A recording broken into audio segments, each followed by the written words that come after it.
Hi, everybody. Welcome to After the Checkered Flag here on Supercross Live on supercrossonline.com. Ralph Sheheen and Jeff Emig with you.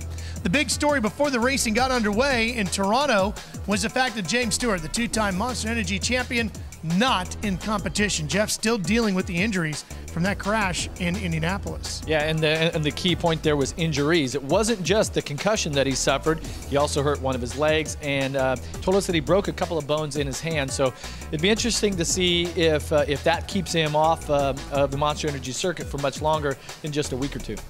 The big thing that I found interesting in talking to James was we've seen him have a lot of serious hits over the years, but miraculously, according to James, only a couple of concussions. He says this was number 3. So in the tricky area of head injuries, James is in pretty good shape.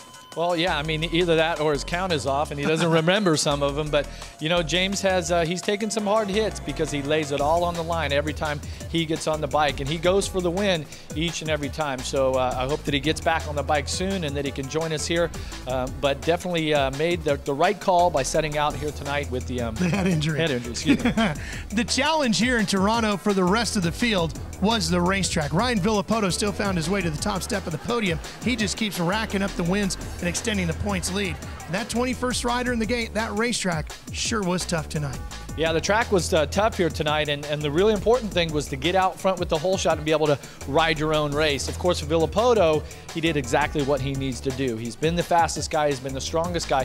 I was really impressed with Justin Brayton, who was putting on a pretty good charge, almost capitalized on a mistake by Villopoto in the whoops that could have cost him the win, and then Brayton would have been able to get the win. But overall, the riders, you know, they wanted to race hard against each other, but as the night went on, especially in the Supercross main event, the track really deteriorated. It got rutted, it got tough. The lap riders really started to fall off the pace. As the leaders were coming through, it caused them all kinds of problems.